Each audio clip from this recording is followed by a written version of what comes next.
Hi friends, welcome back to Rohan Lavis YouTube channel. This is Prasanna. ఈరోజు video ఏంటంటే పాలక్ పప్పు ఇంకా జీరా రైస్ అంటే జీలకర్ర అన్నం ఎలా చేయాలో సింపుల్గా హెల్దీ అండ్ టేస్టీ ఎట్లా చేయాలో చూపిస్తారండి. ఇది చేసుకునే ప్రాసెస్ అనేది చాలా సింపుల్. ఇప్పుడు ముందుగా ఒక ప్లేట్లో పప్పు తీసుకోవాలి, పెసరపప్పు. ఇక్కడ నేను పెసరపప్పు తీసుకుంటాను. మీకు నచ్చితే మిక్స్డ్ పప్పు అయినా తీసుకోవచ్చు, లేదా కందిపప్పు అయినా యూజ్ చేయొచ్చు. నేను ఇక్కడ పెసరపప్పు తీసుకొని ముందుగా నీట్గా 2 సార్లు కడుక్కున్నాను. కడిగిన తర్వాత కుక్కర్లో పెట్టుకుంటున్నాను. కుక్కర్లో వాటర్ వేసుకొని తొక్క తీసిన తెల్లుల్లిపాయలు 6 వేసుకుంటున్నాను. ఇంకా పసుపు, కొద్దిగా తగినంత ఉప్పు వేసుకొని మూత పెట్టుకొని గ్యాస్ పెట్టుకోవాలి. విజిల్ అనేది 4 విజిల్ వచ్చినంత వరకు మనం కుక్కర్లో పెట్టుకోవాలి. 4 విజిల్ వచ్చిన తర్వాత వెంటనే దీన్ని ఓపెన్ చేయకూడదు, సైడ్ని పెట్టాలి. ఇక్కడ సైడ్ని పెట్టిన తర్వాత గ్యాస్ మీద కడాయి పెట్టుకొని కడాయిలో తగినంత నూనె వేసుకొని ఇందులో కొద్దిగా జీలకర్ర, ఇంకా నేను కొద్దిగా మసాలా సామాన్లు అనేవి ఇక్కడ నేను యాడ్ చేసుకుంటున్నాను. ఒక యాలకులు, ఇంకా పువ్వు, లవంగం, చెక్క ఇవన్నీ కలిపేసి నేను ఇందులో యాడ్ చేసుకుంటున్నాను. ఇక్కడ ఇవి వేసుకుంటే మనకి మంచి టేస్ట్ అనేది వస్తుంది. వేసుకున్న తర్వాత మసాలాలు వేసుకున్న తర్వాత జీలకర్ర వేసుకున్నాను.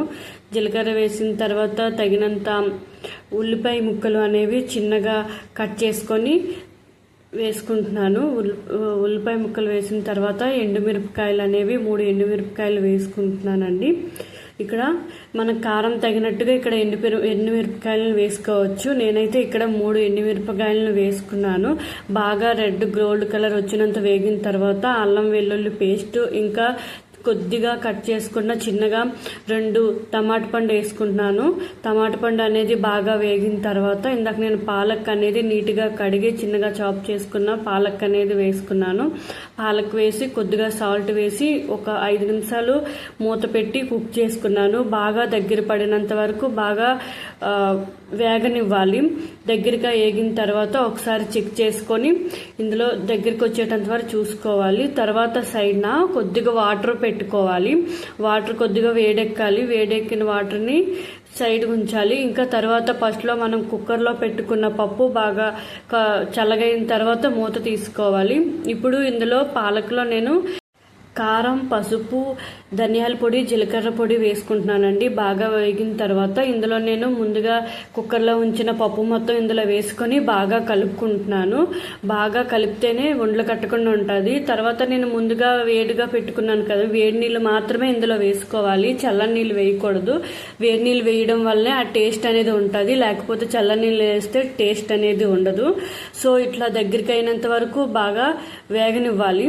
వేగిన తర్వాత బాగా మరగాలి. మరిగిన తర్వాత దగ్గరికి వచ్చిన తర్వాత ఇట్లా స్టవ్ ఆఫ్ చేసుకుంటే సరిపోతుంది. ఇక్కడ నేను కొత్తిమీర అనేది నేను యాడ్ చేయట్లేదు. ఆల్రెడీ అంటే నేను టేస్ట్ పాలక్ కదా, టేస్ట్ అనేది తెలియాలని చెప్పేసి నేను ఇందులో కొత్తిమీర యాడ్ చేయలేదు. ఇక్కడ మీరు యాడ్ చేయాలనుకుంటే యాడ్ చేయొచ్చు. సో దీన్ని పక్కన పెట్టేసుకోవడం. ఇది రెడీ అయిపోయింది. ఇప్పుడు నేను బియ్యం తీసుకుంటున్నాను జీరా రైస్ కోసం. నేను ఇక్కడ 2 గ్లాసులు బియ్యం తీసుకున్నాను. నేను ఇక్కడ తీసుకున్న రైస్ అనేది జీరా రైస్, జీలకర్ర రైస్ అంటాం కదా, చాలా చిన్న రైస్. అవి కడిగి నేను పక్కన పెట్టుకున్నాను. ఇప్పుడు స్టవ్ కుక్కర్లో నేను నూనె వేసుకొని మసాలా సామాన్లు వేసి జీలకర్ర వేసి బాగా వేగనివ్వాలి. వేగిన తర్వాత కడిగిన బియ్యాన్ని ఇందులో వేసుకొని బాగా కలుపుకోవాలి. రైస్ అనేది జస్ట్ లైట్ గోల్డ్ కలర్ వచ్చేటట్లుగా కొద్దిగా వేగాలి. వేగిన తర్వాత ఇందులో నేను 2 గ్లాసెస్ రైస్ వేసాను కాబట్టి నేను ఇందులో 4 గ్లాసెస్ వాటర్ వేసుకున్నాను. వాటర్లో కొద్దిగా తగినంత ఉప్పు వేసుకోవాలి. ఉప్పు కొత్తిమీర అనేది కొద్దిగా నేను వేసుకుంటున్నాను. ఇక్కడ వేసుకోవాలంటే వేసుకోవచ్చు, వద్దు అనుకునే వాళ్ళు స్కిప్ చేసేవచ్చు. ఇట్లా వేసుకున్న తర్వాత మూత పెట్టి 10 నిమిషాలు కుక్ చేయాలి. ఇది మీడియం ఫ్లేమ్లో ఉంచి, నేను ఇక్కడ యూజ్ చేసింది జీరా రైస్ కాబట్టి నేను 2 విజిల్స్ వచ్చినంత వరకు నేను కుక్ చేసుకున్నాను. కుక్ చేసుకొని 2 విజిల్స్ వచ్చిన తర్వాత నేను స్టవ్ ఆఫ్ చేసుకున్నాను. స్టవ్ ఆఫ్ చేసుకున్న వెంటనే కుక్కర్ మూత ఎప్పుడూ ఓపెన్ చేయకూడదు. చల్లగా అయిన తర్వాత కుక్కర్ మూత అనేసి మనం ఓపెన్ చేయాలి. ఇక్కడ చూడండి, నేను ఓపెన్ చేస్తున్నాను. ఓపెన్ చేశాక రైస్ చూడండి చాలా పొడి పొడిగా, చాలా కుక్కర్లో పెట్టినా సరే నార్మల్ అన్నం లెక్క పొడి పొడిగా వచ్చింది. ఇట్లా ఇంకా డ్రైగా అయ్యాక ఇంకా పొడి పొడిగా వస్తుంది. ఇప్పుడు ఇది రెడీ అయిపోయింది. సో దీన్ని మనం ఇప్పుడు ప్లేట్లో సర్వ్ చేసుకోవడమే. నేను ఇక్కడ ప్లేట్లోన వేడివేడి అన్నం ఇంకా పాలక్ పప్పు, చేసిన పాలక్ పప్పుని కూడా నేను ఇక్కడ ప్లేట్లో సర్వ్ చేసుకుంటున్నాను. మాకు కొద్దిగా సలాడ్ అలవాటు ఉంది కాబట్టి నేను ఇక్కడ ఉల్లిపాయ ఇంకా క్యారెట్, టమాటా ఇంకా నిమ్మకాయ కూడా చాప్ చేసుకొని వేసుకున్నాను. సో అంతే ఈ video. Thank you for watching.